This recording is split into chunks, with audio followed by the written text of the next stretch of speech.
Ladies and gentlemen, welcome back to the Hurdle the Line preview show. We were not with you last week. I know you are devastated. I know you are heartbroken, but it is okay. I am back. Sam is back. This podcast is brought to you by the AAW Network. I am your host, Fletch. Now, this week we do have an inactive. That would be Carl, co-host. He is out due to a gig. However, this means that your lineup for this preview show is myself and none other than the one and only Sam. How are we, sir? I'm good. I'm good. How are you? Can't complain. Can't complain. Ask me that in about, oh, what time is it now? It's 9 p.m. Ask me that in about, well, 4 hours. We'll just be getting ready to start. In about 6 to 7 hours. I know you'll probably be fast asleep by then. Well off in dreamland. But ask me then, when the Lions are playing the Cowboys, probably curled up in a ball in the bedroom, Yeah. crying. Um, so we're gonna do something a little bit different today. We are in to week 14 of the National Football League. We are into December, and we are previewing a game week that starts in December. Obviously, last week we missed out due to it being Thanksgiving. As and when we record, like games were halfway through happening as we would have been recording, so it was better just to watch football instead. Um, having seen what happened last Thursday, I would much rather have been talking to you guys, but it is what it is. Um, It was a crazy, crazy week, wasn't it? Some very odd yeah, results on Thanksgiving. yeah. But one thing I do want to kind of reiterate to people is like, see, I look like a nice person. I seem like a nice person, and I get it all the time. Fletch, you just seem like such a wonderful, wonderful human being. The type of person who would give your last £5 to just anyone. I wouldn't. Um, but what you need to know about me in real life is I'm not. I'm a very nasty and horrible person. So the next person on Thanksgiving Day to send me the gift of Family Guy where Brian's locked in a cage with tigers and says, "Whoa, whoa, whoa! It's Thanksgiving. Shouldn't you be in Detroit losing a football game right now?" I'm gonna do a Dan Campbell and I'm gonna bite some kneecaps off. Right? It's for the last 10 years of my life. This is not funny. This is heartbreaking stuff. This is not good enough. Um, no. All things aside, I you can say I will always be down for banter. I get it every year.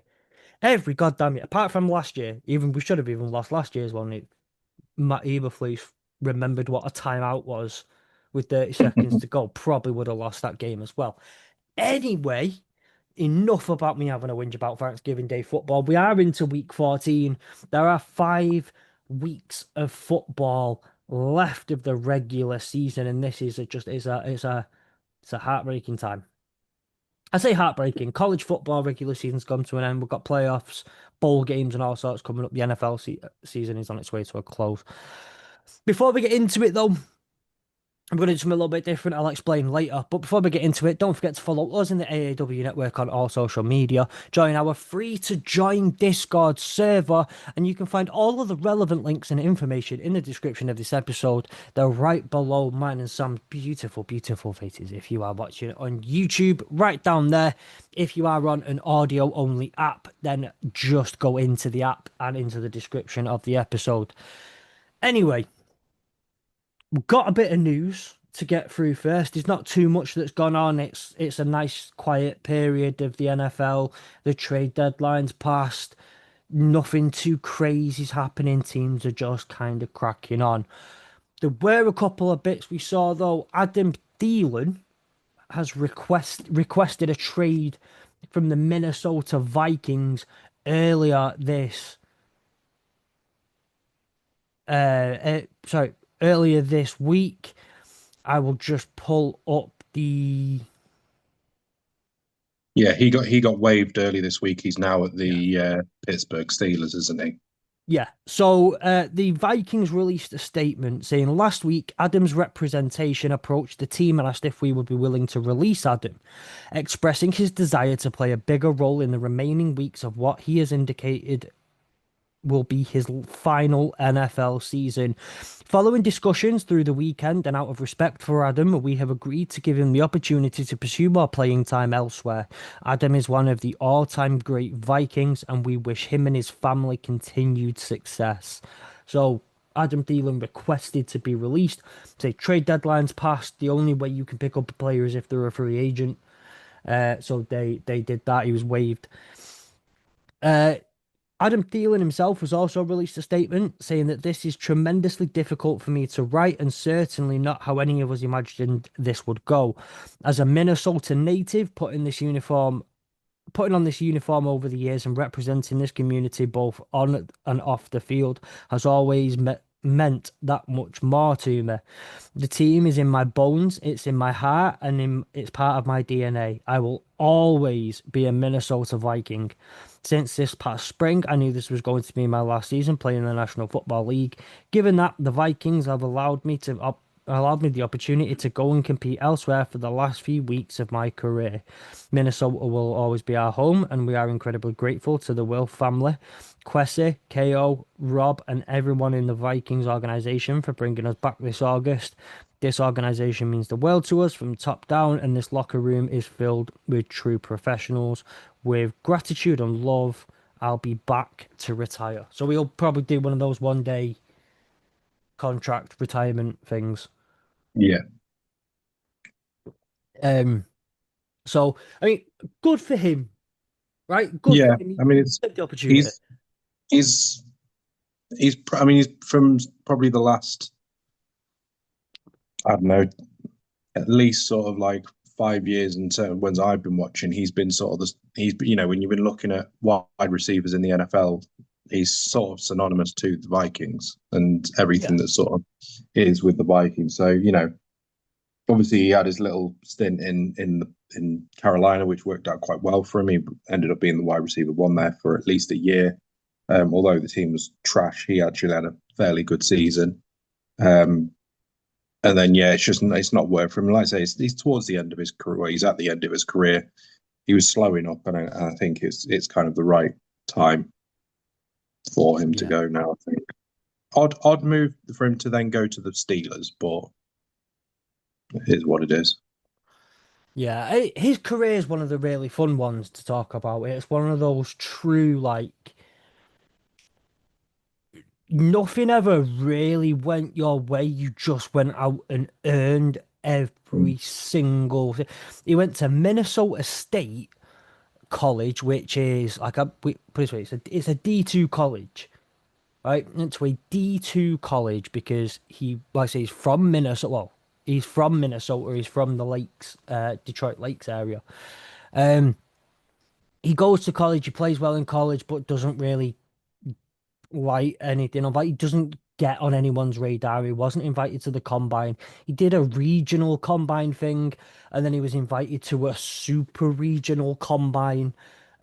Was undrafted and had to attend like a rookie tryout thing at the Vikings. Managed to get on like a 3 year.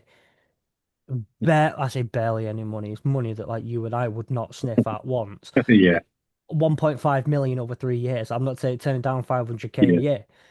In Um, in in in the context of the NFL, though, it's baby it's money, naff really. all. It's naff all. You are on change. Um, to going on to being a two-time Pro Bowler, to being a second team All Pro, to having the career that he has for so long. Like you don't have a career in the NFL for that long if you are not a good player or a Mm. good locker room guy. So, look, I think all we can really say on this is like congratulations to him on a great career and good luck for the rest of the season. Just not enough luck because we kind of all want to see the Steelers crash a little bit. Um, Yeah, so the only other couple of bits of news that I saw have been that Justin Herbert has had surgery on his left hand. He's considered day to day and could play on Monday Night Football. yeah. That's If it's not his crazy. throwing hand, then he'll be fine. I think this is the thing. Yeah, It was a bit like Aaron Rodgers, wasn't it? He did it. He fractured his hand or whatever he did to his left hand, and the only awkwardness that you saw in that game last week for Pittsburgh was the fact that he could only hand the ball off one way. So you'll Yeah, probably just see that it'll be the exact same with Herbert, as he'll be handing the ball off one way. yeah. So basically, if the running back is lined up to the left, it's a passing play. Like, don't you know what's coming? You know the, but it's still crazy to think that you can have surgery this week and still be Yeah. considered day to day. Like that's crazy. Mm. Um, the only other piece was Terry and Arnold, Detroit Lions cornerback, has been placed on IR. He's had shoulder surgery, and will be out for the remainder of the season. Should the Lions make the playoffs, he will not be available for the playoffs. That's, I think I'm uniquely able to speak on this particular topic. So got a loss for the season, but like next man up mentality has to be. Um, Yeah. I will miss that one interception he's had his entire career, and the four pass interference penalties he gets called for a game. Those will be truly devastating to miss out on. I'm joking. I love TA. I think he's brilliant. And absolutely, he's a playmaker on defense when he's on his day. It's a gutting loss, but rest up, come back next season better and stronger. Did you see anything, Sam? Have I missed anything here for you? Yeah, so there's a couple of bits which one of them's just come in, but this one I think came in a little bit earlier. Veteran cornerback Darius Slay, who's the Bills claimed on waivers on Thursday, is unsure if he wants to continue playing and will not be reporting to Buffalo. Slay is honoured that a first-class organisation like the Bills claimed him, but he is going to take some time away from football right now and decide in the next few days if he wants to keep playing. So that's come directly from his agent, Drew Rosenhaus. Um, Now, again, we talked about um, Adam Thielen. I mean, you look at Darius Slay's um, career. Obviously, he started at the Lions, then went to the Eagles, won a Super Bowl, then went to Pittsburgh, got released by Pittsburgh, and now been picked up by the Bills. He's he won a first team All Pro in 2017, 6 Pro Bowls, um, and the NFL interceptions co-leader in 2017. So he's again a very similar sort of situation where you've got a veteran player who's been around for years at the highest level, obviously Yeah. winning Super Bowls and such, and looks like he's going to end his career. So I'm not wagging you down there, Sam. The Darius Slay finger wag is something I lived for in my early days. Yeah, My first season as a Lions fan was the season that Darius Slay was drafted, and I always felt a unique connection to him as like again similar to similar to the way like how I went with Kennesaw State on the college pod, and it's like, well, this is my first real season following the group of five. It's Kennesaw yeah, State's first season in the group of five. We're gonna be this group of five thing together.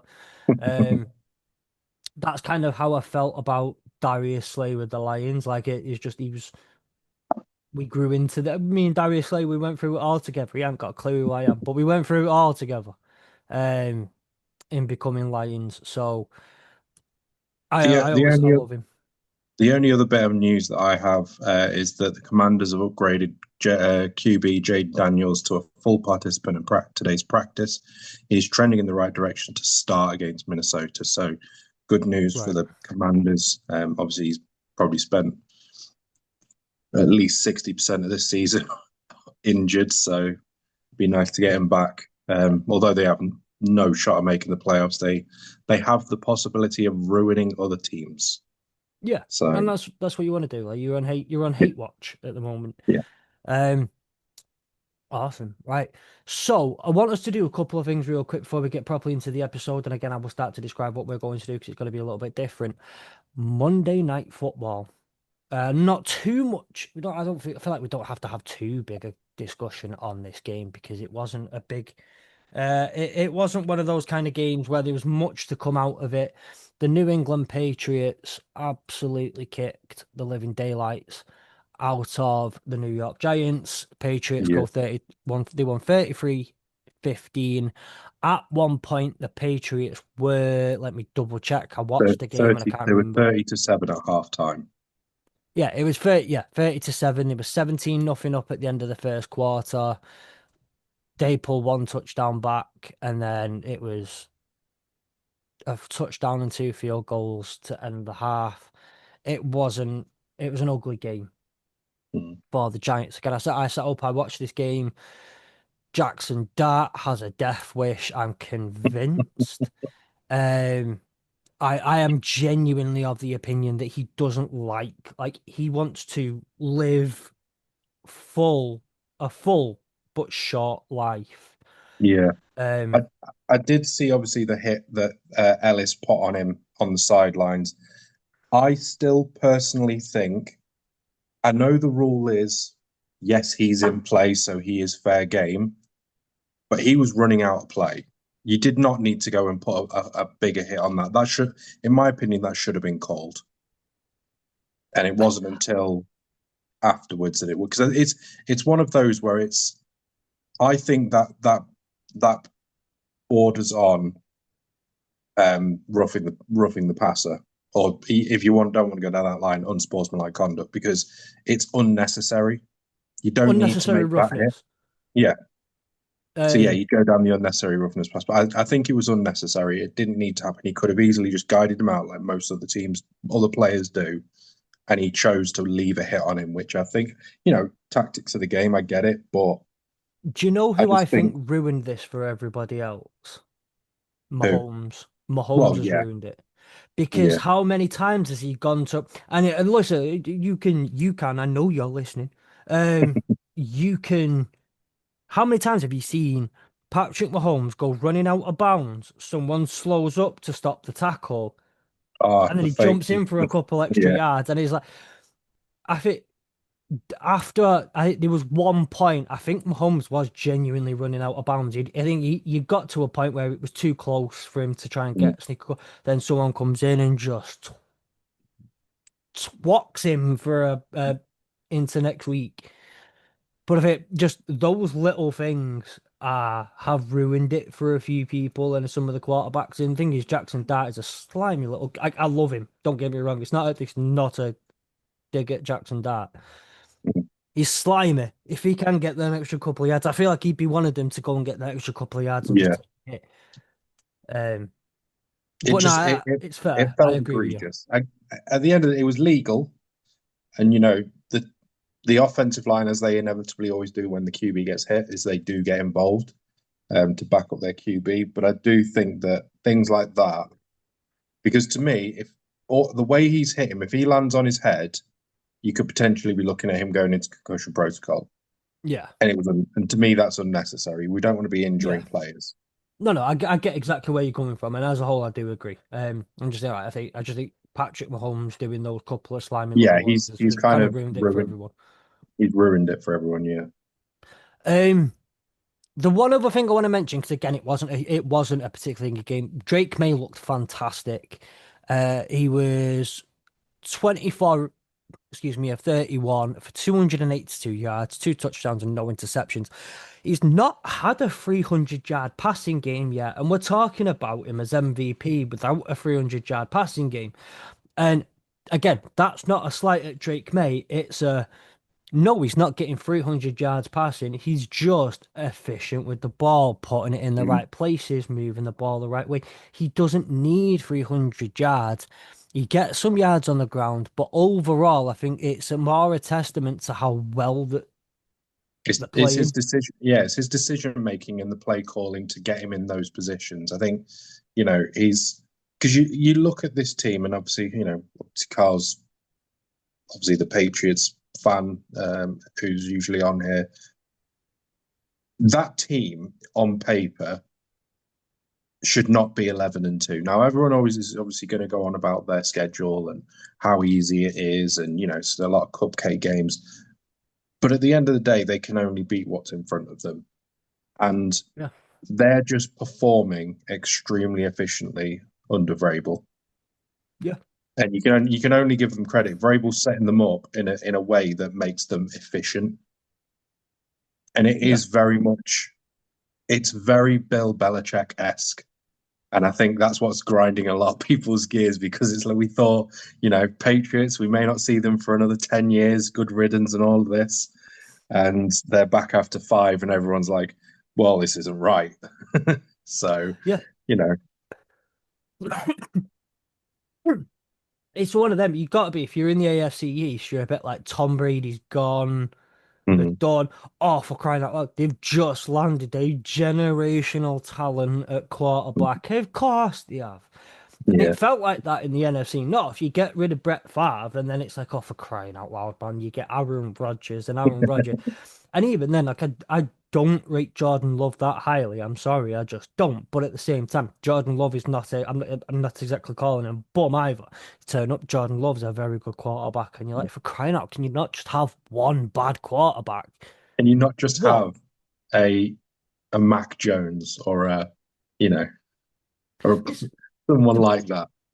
the Bears have gone out and they put out their like Mitch Trubisky.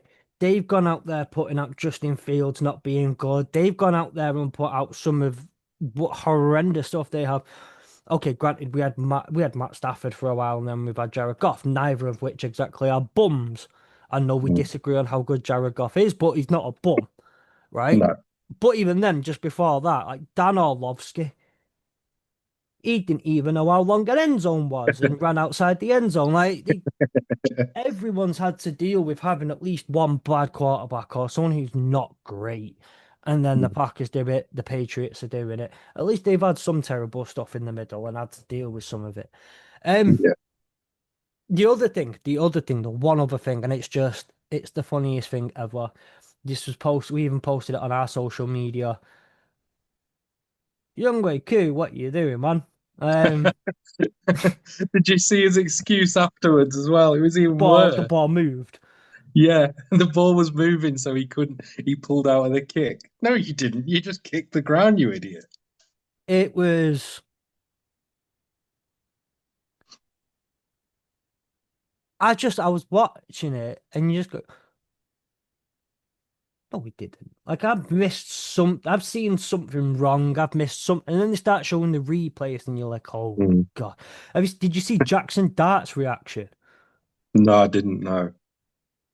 It's Jackson. You need to watch the video. I'll try to send it you later on Instagram or something because I think I've got it saved. There's the video of Young Wei Koo kicking the ground, and under it is Jackson Dart reacting to it as it happens, and it is gold. You could not find a single person in that entire stadium who was just so disappointed. Yeah. And it's just go, oh my fucking God. And you just lose like, of course this is happening. Of course this is happening right now. I get us into a decent position, into field goal position, and that's what happens. That's that's what I get for it. And it was yeah, it was hilarious. I'm sorry, young Waku, but it was funny.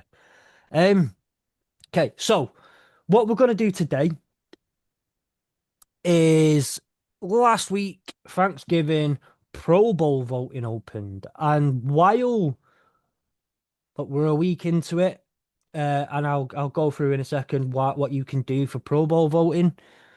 One of the best things is like what we're going to do is we are going to build our AFC and NFC Pro Bowl rosters. Obviously, this is based on this season. This isn't an all-time team. This isn't quite the same as when we did the Olympic 7-on-7 flag team. We're not putting ourselves up under the similar rules. Obviously, the Pro Bowl games, it ends with the flag football game, and there's a load of the other games in there in between. Sam, you have been designated the AFC, I've not heard self-designated the AFC. I've not heard a word of the last probably like 15, 20 seconds of what you've been saying. You've frozen and there was no sound coming out. So I don't know what you've been saying. Right. I was just mentioning what the Pro Bowl is basically, just real quick. All right, okay. Um, so Sam, you have self-designated yourself the AFC. Yeah. That's only because Carl isn't here. Yeah. I have taken the NFC, but neither of us are taking this workload on alone. We're going to bring forward our names for each position, but we both get that we're going to discuss it together, and we're going to. I think what we should do is we'll come up with our. You can make obviously you make the case. You bring forward the person. We'll talk about it, and we'll see. Well, yeah. Um, we'll start with. How do you want to do this? Do you want to go through the AFC and then the NFC, or do you want to go position by position? You'll put forward your AFC candidate. I'll put forward my NFC candidate. Let's go. Yeah, let's go AFC NFC because I think it makes more sense. I'll get confused otherwise. Okay, so Or I'll do NFC AFC. I don't really mind. okay, Obviously, what? NFC is better, so we can leave it to last. Yeah, obviously. So what we'll do then? The idea is going to be it's going to be a typical. We're going to pick positions based on a stereotypical basic seven on seven flag football package. One quarterback, one O lineman, one running back, one tight end, three wide receivers. So we'll start with the quarterback position for the AFC, Sam. Who is your quarterback? Um, in terms of for this season, I've gone with the guy who's actually we've just to say talked about him, and to be honest, I don't think there's been too many better quarterbacks in the AFC this year, and that's Drake May. Um, most yards, most efficient completion, passing rating, um, only 6 interceptions, 23 touchdowns. I think he's up there. I think he may be the highest one. He's at least in the top five for touchdowns, and the same for interceptions. So I just think he's been an all-round brilliant quarterback, and he's just like we said, he's efficient. And I think when you sometimes have when we look at some of the other players, I think having him as a steady quarterback is what you kind of need. Yeah, I mean, out of anyone who's played more than 100 snaps, he's got the second best EPA. He's got the best passing EPA. Again, not exactly the greatest rushing EPA among quarterbacks. Um, he's eighth in scramble rate, in sack percentage. He leads or is in the top five at least for most of the the good stats that you would want to take from a quarterback.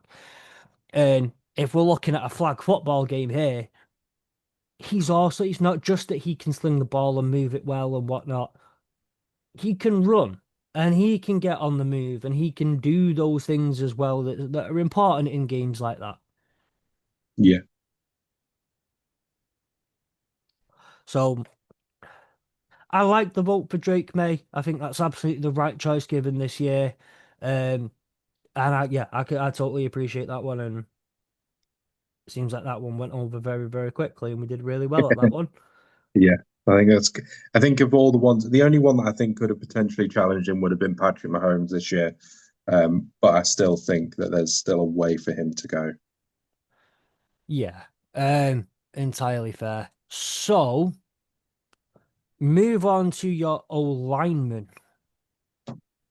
This was a difficult one because I wanted to go with someone who's been impressive this year in terms of positioning, and I think for the AFC, I think overall, I can't look past the Denver Broncos O line as a whole. I think it's been one Mhm. of the best O lines this year across the NFL. So I've gone with one of the guys on that team, and I'm going to butcher his name, but his name is, I'll get this right, don't want to get it wrong, Quinn Meinerz. I think that's his name, Yeah, I think you're right. the right guard. And this is mainly because he's just been one of the best players in that position this season. I think he's been integral to that O line and how they've performed this year. So for me, I think that's who I'm going with. In Yeah, terms of this is a general thing, the Broncos have just been unbelievable in terms of their, keeping Bo Nix vertical. And I think he's been an important part of that O line. So that's why I've gone for him. Probably Um, quite a right field or left field pick, but Kind of. I'm going to raise you one more person for the AFC from the same old line. I'm going to raise you the tackle, Garrett Bowles. Um, just because looking at some of the stats here, now both of them are top five in terms of linemen in the entire NFL this year. Both of them, sorry, Quinn is the much higher, has a much better run block grade in terms of PFF, Mhm. whereas Garrett has a much higher pass blocking grade. Garrett has the higher overall grade. And in terms of, I'm just going to run through a couple of the stats. So, Quinn has given up 2 sacks this year, has been credited with 2 sacks this year. Garrett has none. However, Garrett has had 5 quarterback hits. Quinn has had 3. Quinn has allowed 15 quarterback hurries, whereas Garrett has only had 8. And that means that gives a full 20, um, what are they called? 20 pressures in some form or other have been come from Quinn and 13 from Garrett. Um, Either way, this is a toss of a coin. Either way, both of them have been fantastic. And either way, I don't think you can go wrong. But I want to throw Garrett in there. yeah, I mean, I'm happy with either. He was the other one that I was looking at from that O line. I think the reason why I've gone with uh Minor, so however you pronounce it, is mainly because of, like you say, I think he's been brilliant in terms of the pass rush, and there's a guy that I want that I've picked for that purpose of why I think he'll benefit the AFC team more. Right. But Right. it honestly, I think you could give it either way. To be honest, I wouldn't be angry either way if you chose one or the other. I think it depends on how you want to look at the team as a whole. Yeah, fair. Like I say, I can't complain either way. I just wanted to do a bit of devil's advocate kind of thing there. Put some, Yeah. obviously, just a reminder that this will be purely offense. Next week we'll do defense. Hopefully, we'll have Carl back. Sam can go on to the NFC. Carl can do our AFC, and I will be a neutral arbiter, who absolutely prioritize the NFC over the AFC. Next up, we're sticking with Quinn. We're sticking with Quinn here. Yep. Yeah. Next up, you have your running back. Now I'm going to ask you a question, Sam. Just how difficult was it to choose Jonathan Taylor? This may have been, of all the players, this was the easiest choice out of all. To be honest, out of the AFC, it was by far the easiest choice. It's the first name on the team sheet. But I did do the NFC first. I do watch more NFC football, so I was kind of running on slightly less knowledge of the AFC. Hmm. But yeah, Jonathan Taylor's a you know No brainer. easiest pick you can ever get, really. Yeah. Great in the run game, great in the passing game as well. He's great at screenplays. So if you need him running out of the backfield, again, he's a great option for that as well. So again, if you want, and this is why I think you could easily go with either of those two O linemen, because it depends how you want to play the game, as whether you want to just basically allow him to just run and run and run and run, or if you want to have him more passing, which I think probably sevens leads to more passing. But yeah, I don't think we need to really talk too much about Jonathan Taylor, to be honest. No, for devil's advocate purposes, though, I'm not going to do anything. I'm going to just completely agree with you here and say this is yeah, probably the easiest decision you will have made. Yeah. Um, Next up, we have the position that you are most comfortable with, so you probably won't get any arguments with me on this one, just because this is the position you know more than any others. Who's your tight end? Um. So again, I had a choice of two. I could have gone with the obvious one, and that would so to kind of cover it. And I suppose he's my honourable mention, and that would be Travis Kelce. I think overall, I think tight ends on the AFC have been slightly weaker overall. I think it hasn't been the strongest position across the board. I don't think they get utilised as much. But for me, the guy that I think has been the best tight end this year, and again, I think he'll be brilliant for this style of game, is Tyler Warren. And that's because of his ability, not only in his catching, in his receiving game. We've seen him be used as a blocking tight end for Jonathan Taylor, and I think that's why he's benefited a lot. He's been used in screenplays. He's been used in rushing as well, as like I suppose a fullback. And I just think he's, for his first season, has been absolutely brilliant. So for me, that's why I've gone with Tyler Warren. I think he's just been that's slightly bit better in terms of overall performance compared to someone like Travis Kelce. No Brock Bowers?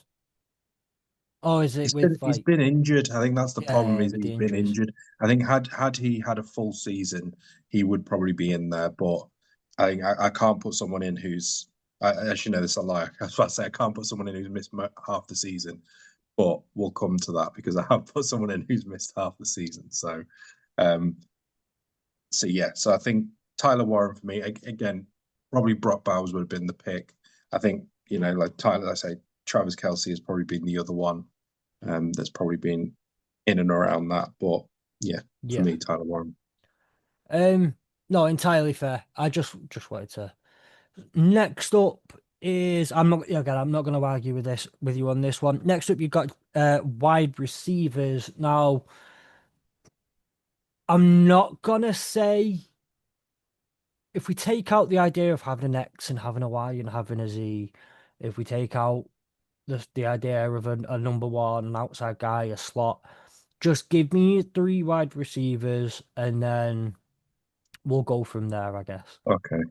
Um, so my first wide receiver, I think, is an obvious choice. I think he has been probably the best wide receiver in the league, although given the situation, he probably has not been as good as he could be.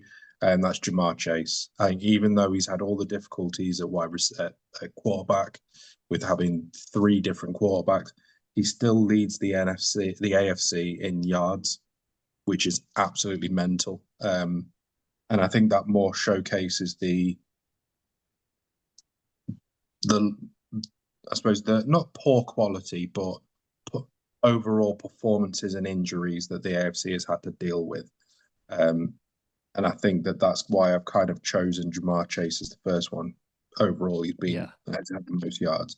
And The so second one, I was gonna say just it's not even close when yeah, you I look know at he's who's next miles in the ahead, isn't AFC. he? Yeah, which is it's so difficult with the AFC, and that's why again I mentioned about the fact that I wasn't going to pick Brock Bowers because he's missed half the season. Someone I am going to pick who has missed half the season, and again, it may be a bit controversial, is Rashee Rice. Now, when you look at his yards and his performances, he's played half the games that Chase has played, and every single metric is exactly a half except touchdowns where he's got 6. So to me, had he been in the season, the whole season, I think he would have been the closest to Jamar Chase at this point. So that's why I've chosen him, and that's purely based on the fact that um, he has performed at a level that you would expect from him, and also to match what Jamar Chase has done over a full season, he's done in half, roughly. So that's why I've chosen him. So Chase, Rice, who else And have you this got? Who's your this is where third? it gets really controversial because I was struggling for a third wide receiver. I think there's been some good ones. You could go with Nico Collins as an obvious pick. You could go with Stefon Diggs. He's been very good. I've gone slightly different, and I've given it to. I have a choice of two, and I wouldn't be. I still am unsure because it depends what you want. But the guy that I'm going to go with is someone who has played most games. He doesn't have as many snaps as most others, but he has. If I go back to it. In terms of a guy who has played 10 games or more this season, has the highest average yards per catch out of anyone by 2.3 yards per game. I'm going to give it, and this, I know people probably won't like this, I'm going to give it to Alex Pierce. Now, you look at his stats, and I think they're really impressive for a guy who is realistically the third choice receiver on that Colts team. He's had 33 receptions from 59 targets for 689 yards. Bearing in mind, in the AFC, he currently ranks 8th most for yardage. He's the highest for average yards per catch. He does only have 2 touchdowns, so that does go against him. But I think in terms of the game itself, I just think he's 4th for yards per game, behind Chase, Rice, and then Nico Collins. I just think that he has been, if you want someone who is you've already got your Chase and your Rice, you want someone who's basically going to be your third, just potentially deep ball threat, or someone who's just that something different. I just think Alex Pierce has been brilliant this year and has been important to how good the Colts have been this year. So that's why I've gone with him. Yeah. Controversial. It is I agree controversial with you because that it's there are a controversial. lot. I think the obvious one would have been Nico Collins, but I just think in terms of his performance over the year, I think he's been more, in my opinion, has been more impressive. Yeah. I think Nico Collins, I think potentially Zay Flowers, because I'm thinking speed as well. I'm also Mhm. thinking Nico Collins played for Michigan, and I need the Michigan win at the moment. It just needs to happen for me. So I'm gonna throw that one in there. But no, you could, and the thing is with Alec Pierce though as well is like the he is a true deep threat, and we Mhm. saw it last season with Anthony Richardson. He's a deep threat, and he will take the top off if you need to. He's got the speed, um, and all that sort of stuff. So fair enough. Like I'm not gonna I know it won't be necessarily be he's who I not going to choose, be the but I rate popular. it. Yeah, he's not going to be the popular pick. He's not going to be the one that anyone looks at. But I think in terms of, especially when you're looking at as a team as a whole, I just think that he is someone that is something different that can be used. And you've already got your Rice and your Chase to do your dirty work in the game and making your most catches. I just think he's a great other option. Yeah, I do know a lot of people will probably pick Nico Collins, and I wouldn't be against that. But I had to make a case for Alec Pierce because I just think he's been really good this year. yeah. No, that's entirely fair. So if we were to also get a backup in here, you're saying like Mahomes would be your backup quarterback. Yeah. We're gonna have why can I not remember Running his back, name I off the probably top? have Devon Achan because he's been good this year. Yeah. Or Your Brees O Hall, really. lineman would be Garrett Bowles. Yeah. Um, tight end, who's your backup tight end? Travis Kelsey. Travis Kelce, and we're saying Nico Collins is the backup wide receiver, the additional wide receiver just in case. Okay. Yeah. Um, okay, so as we are in the middle of this one, I think it's a good time to I'm going to do my game of the week, and then we'll get into the NFC.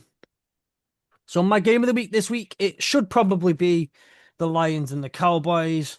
Um, it's not one because it's Thursday night football, and two, it's like the third time I've chosen the Lions this year. And for going back through games where the Lions play the Cowboys is a trauma-based experience. Too many times I've been up at 5 in the morning cursing Jerry Jones. Why is it the only time the Cowboys seem to be consistently not ridiculous? It's against us. I don't know. My game of the week though this week is the Bengals at the Bills. We have Josh Allen versus Joe Burrow. Don't know why his name ran out of my head then. There have been 34 meetings between the two in history, starting in 1968.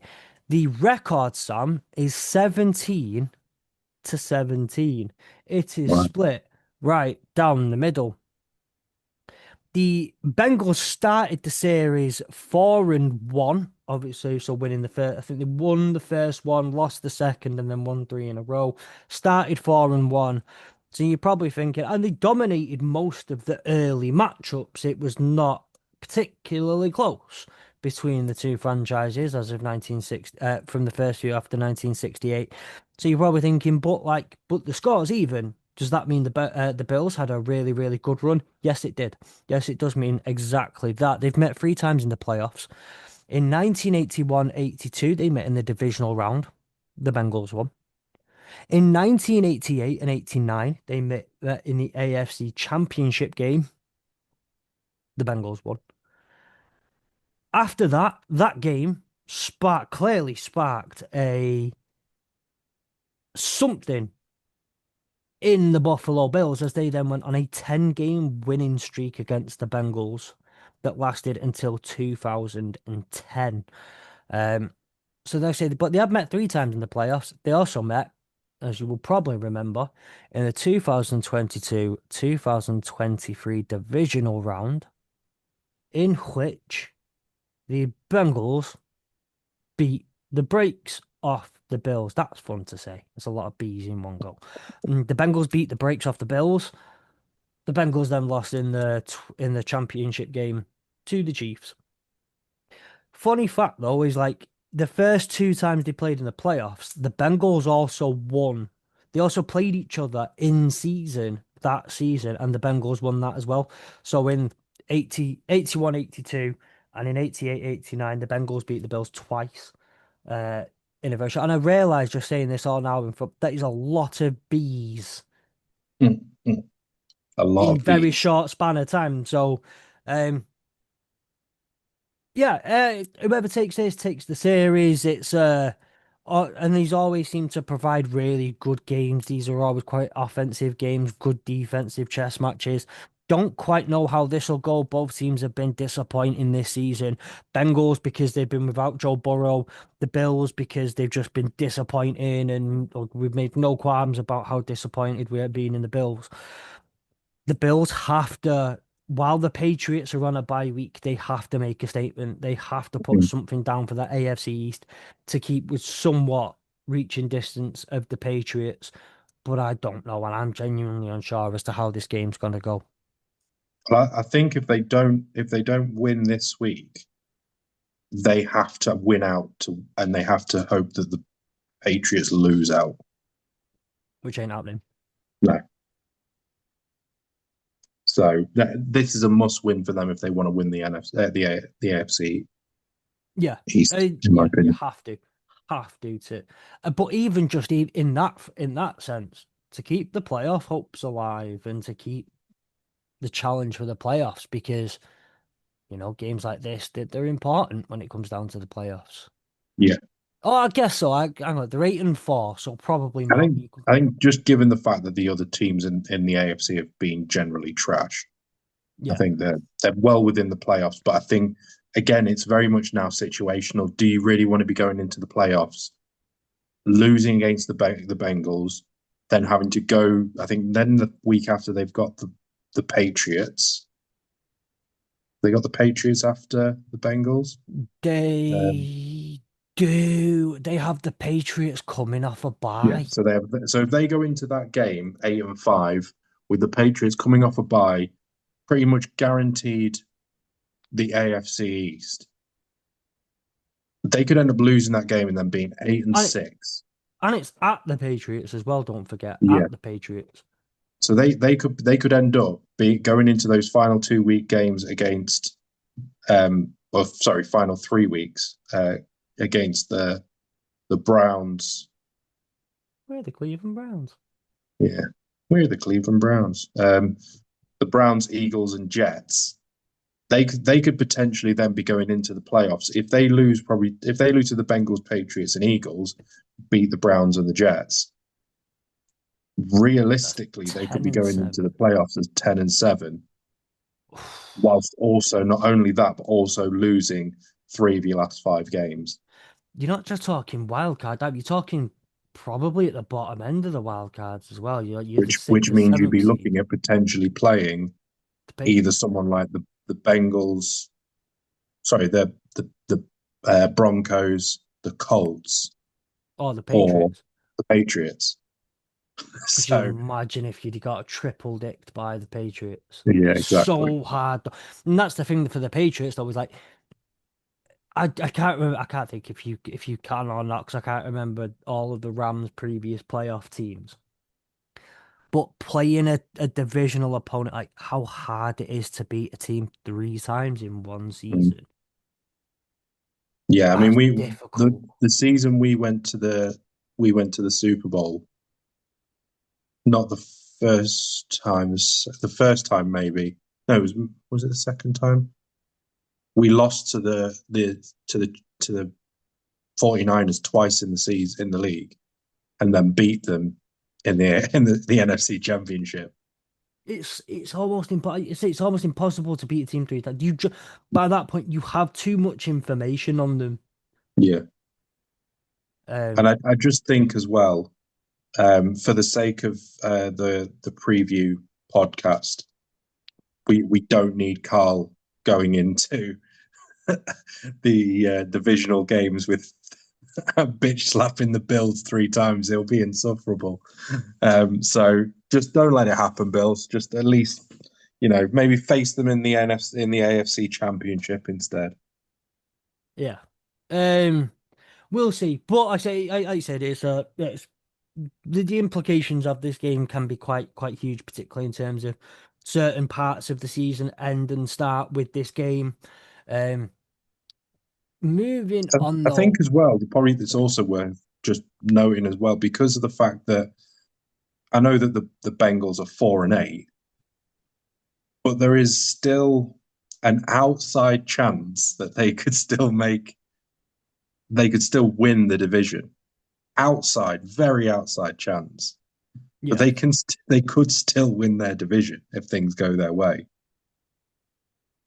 They currently sit.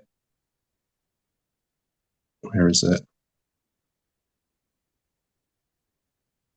We need their division. Let me have a quick look. Standings division. Here we go. So in their division at the moment, the Ravens are 6-6, the Steelers are 6-6, and the Bengals are 4-8.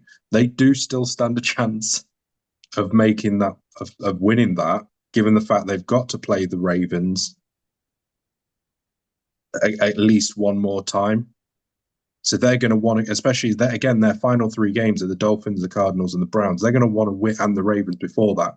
If they beat the Bills, they could potentially go on a 5-game winning streak and take the uh, the AFC North, which would be crazy given their season, but it could happen. that's crazy, man. Um, we'll get on to the NFC now with our Pro Bowl. And if you have stuck around and you'll know if you've done what I don't think anyone's actually doing, but you've just snuck over Sam's bit, said I just want to hear what Fletch says about the NFC, which I totally understand. I know I don't understand that at all. Quarterback, O lineman, running back, tight end, three wide receivers. So I'm starting with my quarterback is Dak Prescott. Now, Dak has the second most passing yards in the entire NFL. He has the most in the NFC, and it's by a good couple of hundred. He is fifth in completion percentage among quarterbacks with a minimum 100 dropbacks, able to make full use of the field. I've been going through a lot of his previous tape, and it's the short routes. It's working left, middle, right at the field, working on the deep shots. I like the way that Dak Prescott is able to utilize the entirety of the field. But most importantly, and what steps him above my backup quarterback, whom is Matthew Stafford, when I take into account that this is a flag football game, Dak Prescott's scrambling ability is what gives him the starting position and puts him ahead of Matthew Stafford for me. And I saw the smile on your face, and I knew you knew. I told you when we were off camera. I've got one, at least one, where I know you're going to be ready to bite at it. This was the Yeah. one. This was the one. I mean, if you're just going to go, but I don't know. I think that you're silly not picking Matt Stafford just for the fact that that can run because Stafford obviously has what is it, 10? No, sorry, seven more touchdowns than him, four less sacks than him. Completion rates, okay, that's in Dak's favor, and he's got a few. He's got what 200 yards ish, just under 200 yards more than him. But Matt Stafford, there's a reason why Matt Stafford's up for MVP and Dak Prescott is not. Yep. And if we're talking Pro Bowl and flag football, Matt Stafford is built for, if you're talking, if you're genuinely talking, if this was a previous Pro Bowl game where it was a normal 11 on 11, granted, where like you get tickled instead of tackled, Matt Stafford would be the selection. But because it's a flag football game, for flag football, I'm taking Okay. Dak over Stafford. My old lineman, because I am the husband in The Simpsons, is Penei Sewell. Penei has the highest overall PFF blocking grade. He's the best run blocker by far in the entire NFL, according to PFF. He's got a 97.7 grade in run blocking. The next best, 90.7. Full 7 points ahead. And again, when I'm looking at things like flag football, and this is something that we discussed, I remember distinctly discussing when we did the Olympic special for the flag football team a year and a half ago. I remember putting it forward just on the basis of the athleticism that he has is, I think, I wouldn't say second to none, but his athleticism for his size particularly is impeccable. And my favorite photo, probably in NFL history, is of Penei Sewell diving and catching a football when they put him in on one of those gadget plays. So for me, again, like my old lineman is going to be Penei Sewell, and the more I take into account things like flag football, the more I think Penei Sewell is the obvious answer because of the athleticism, and you can then get him going in the passing game. You can get him going and you can get him moving, which I think is going to be very, very, very important. Mhm. Yeah, I've got no arguments with that. My backup, however, was Andrew Thomas of the New York Giants. Also, just very, very high grade. I love trench battles, but I can't talk to you deep on who my favorite tackles and centers and guards are, apart from a select few. Yeah, Um, someone who I think's done really well this year, and actually, I wouldn't put him in a flag football game. I don't think it suits his style. But just think of someone who's done really well this season is Kevin Dotson for the yes, Rams.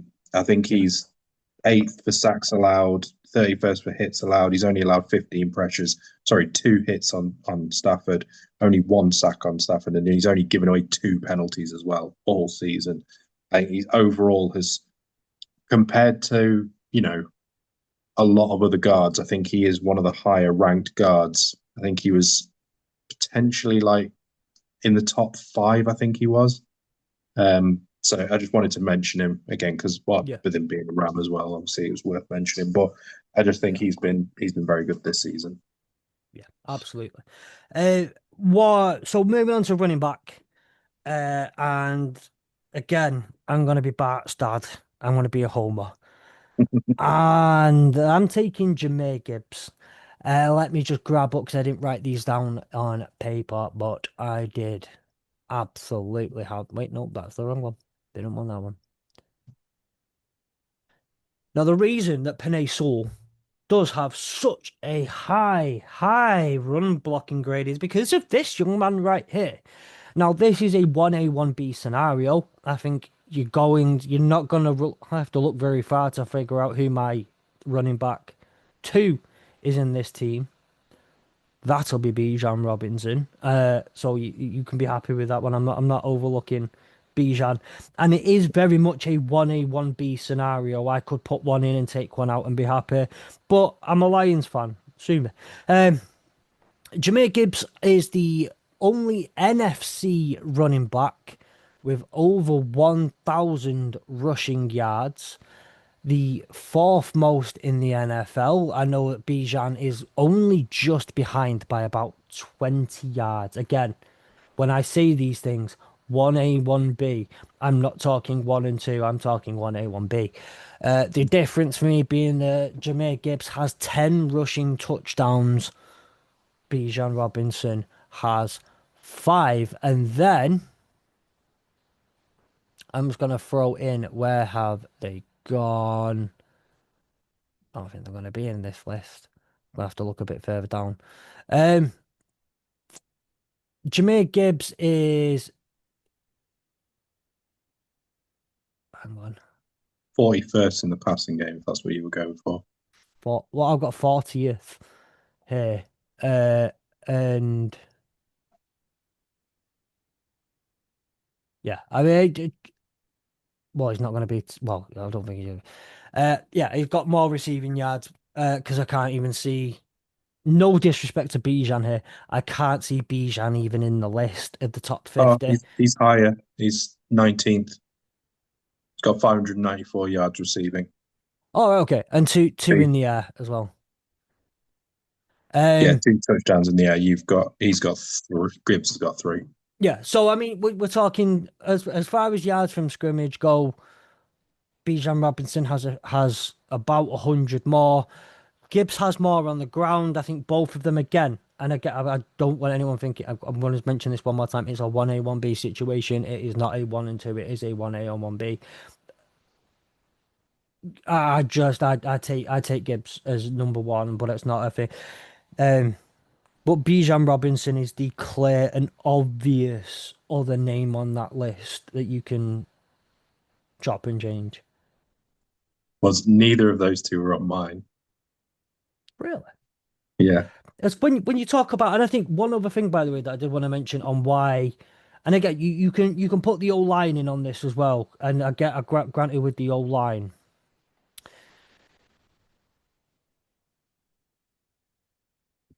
Gibbs has over half of his yards are after contact, whereas 90% of Bijan Robinson's yards, where have they gone? Um, After contact. Yeah. So out of 1,019 yards on the ground, Jahmyr Gibbs has 586 after contact. Bijan Robinson, 995 yards, 738 after contact. Again, if you're talking 11 on 11, full pads, non-flag, split the two. Given that it's flag football and contact is the one thing you really don't want, because once you get touched and the tag gets pulled out, you're out. And taking the one who gets more yardage before contact and by a number of yards. That's Jahmyr. Sorry. Yeah, no, I get that. I think the only one I would make an argument for, I can't believe I'm doing this because I should just agree with. I think in terms of flag football, I think Gibbs is the right choice. I think it's just his athleticism and his ability to do both run and catch is probably what will utilize him more. The only other person that I would mention, and this is just because, and I think what's also worth crediting as well with Jahmyr Gibbs is he's having to compete not only with David Montgomery for snaps, he's also having to compete with Sam Laporta for receiving, Amon-Ra for receiving, Jameson Williams for receiving, and Yeah. he's still putting up the yards and rushing that he is. Um, However, there's one other person that I think would deserve to be in in the conversation, and this is why when you said Bijan is a clear second, I was a bit like, I don't know about that. And that's Christian McCaffrey. Now I know that his rushing yards hasn't been as impressive as the other two. He's got 849, which is a good 150 less than the other two.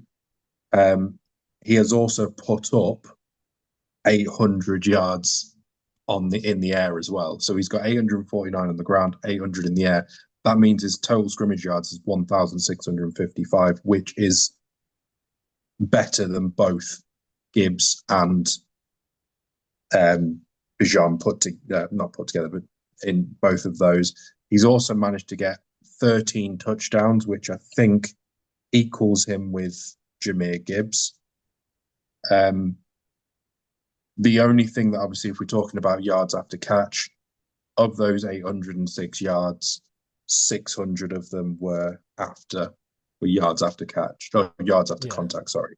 So he is receiving a lot more contact. He is a lot more physical.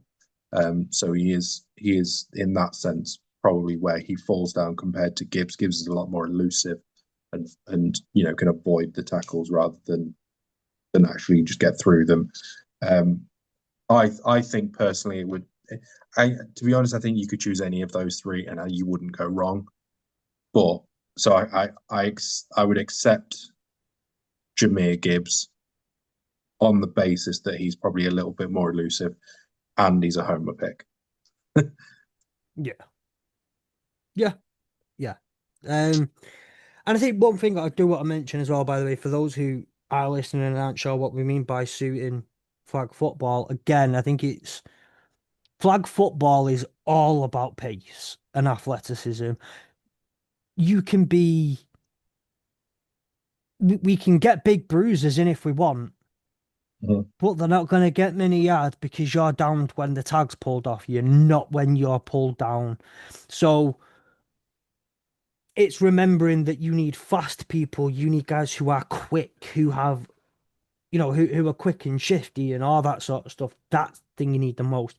And again, Christian McCaffrey is fantastic for 11 on 11. Matthew Stafford is the best quarterback in the NFL, in my opinion, for 11 on 11. But when we're talking about these kind of things, I think this is where you need to look at the differences between flag and flag football and full contact 11 on 11. Moving into my other players, I've got my tight end is Trey McBride.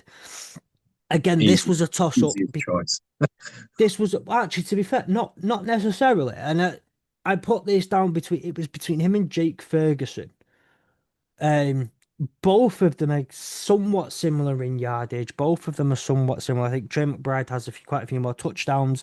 Trey McBride sees the Lions' share of targets and looks from Jacoby Brissett more than anything this season, or obviously also Kyler Murray. Um, but Jake, obviously Jake Ferguson has a bit more, like you said with Jahmyr Gibbs, you have a few more people to share with. You've got CeeDee Lamb, you've got George Pickens, you've got um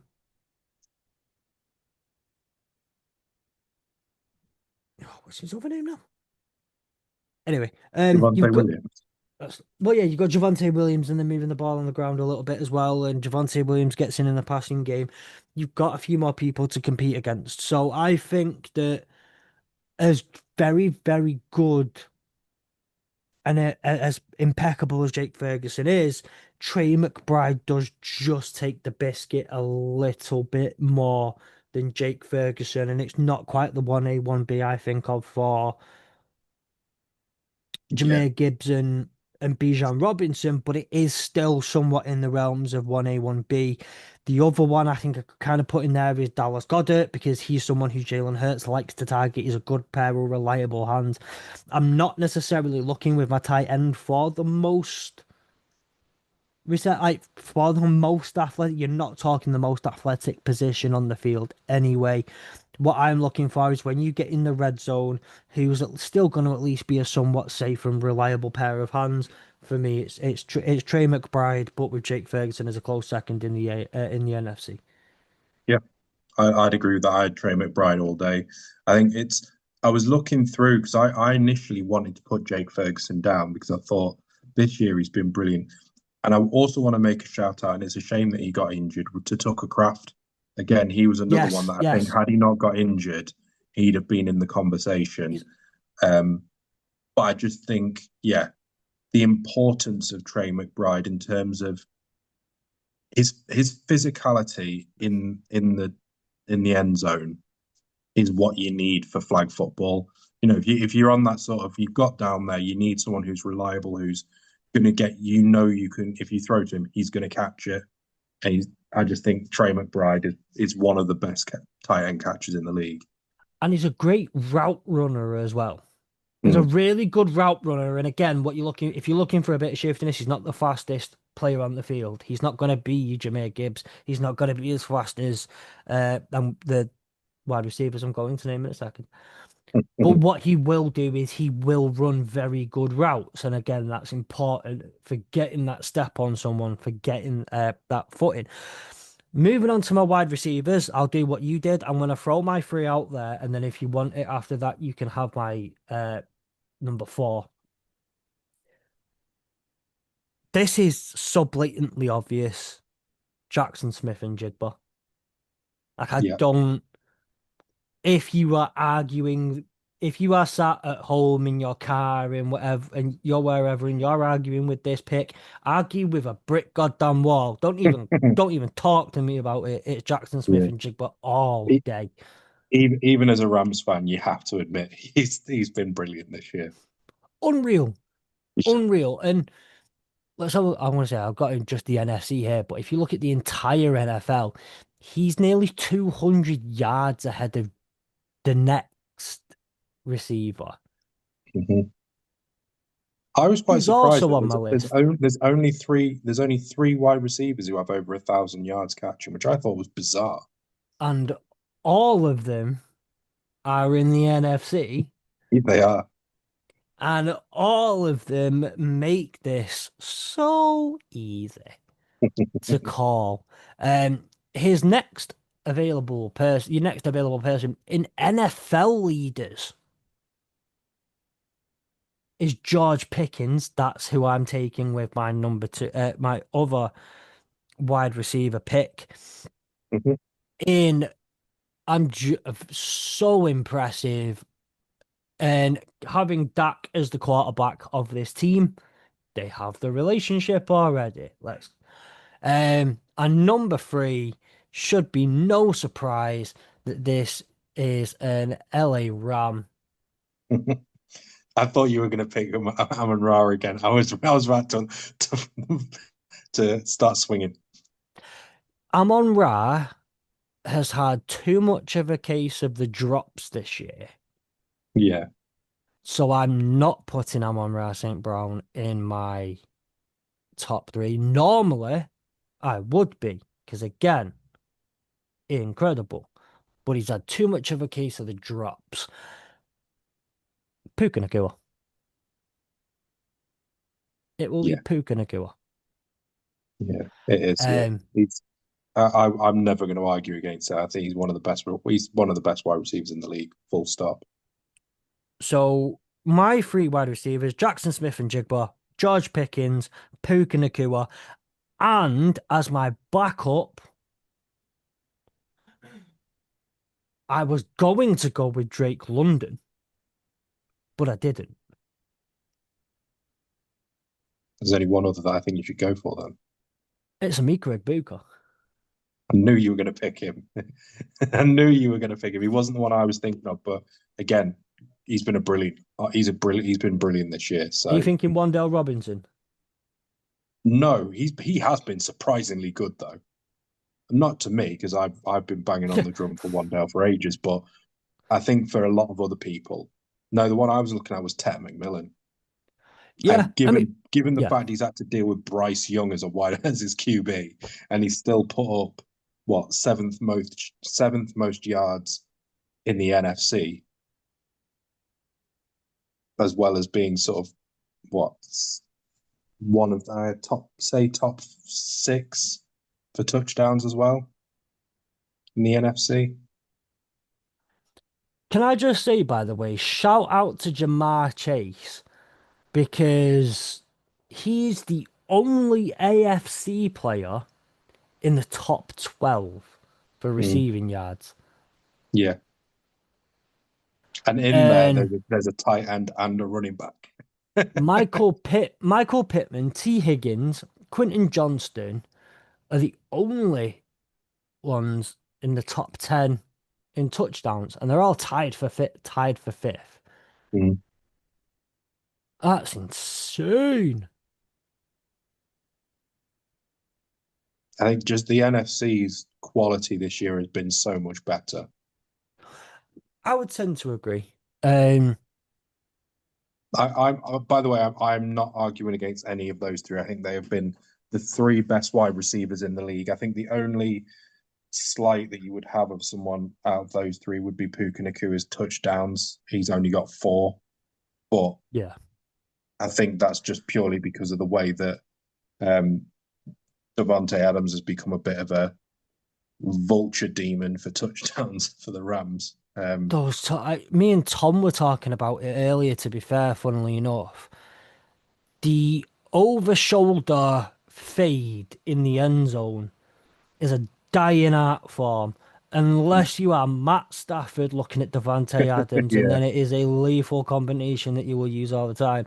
And it does give me flashbacks to, as a video that was shared between myself and Tom earlier suggested, it gives you flashbacks to those over the shoulder fades that Steve was throwing in the 2011, 2012, 2013 season to a wide receiver who goes by the name of Megatron, Calvin Yeah. Johnson, the greatest of all time. I don't know the greatest of all time. And I think it's funny because you look at Devontae Adams to all of his majority of his touchdowns this year, they've all been under 5 yards past.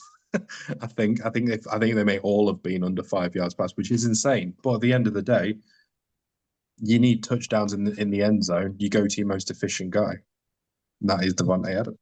Jamal Williams set the single season rushing touchdown record at the Lions a couple of years ago, right? Took it from Barry Sanders. And he may as well have had negative yards on the season because every goddamn touchdown he scored was punched in from the 1 yard line. Yeah, I remember that. That was Like insane. it was just get the ball to the one, hand it off to Jamal Williams. Get the ball to the one, hand it off to Jamal Williams. Get the ball to the Mm. one, hand it off to Jamal Williams. Touchdown, touchdown, touchdown.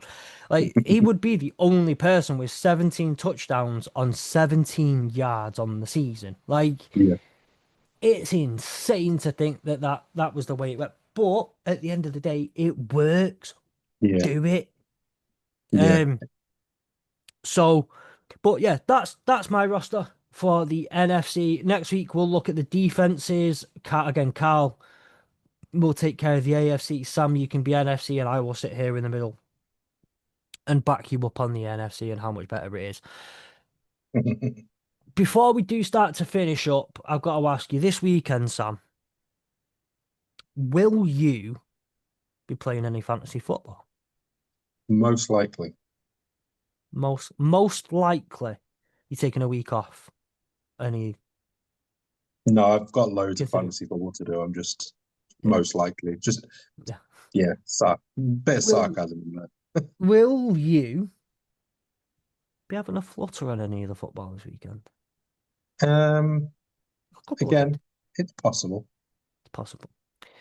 What if I told you there was a way you could do both of those things at the very, very same time with our friends over at Fantasy Game Day, the first and only NFL Daily Fantasy app made by UK fans for UK fans.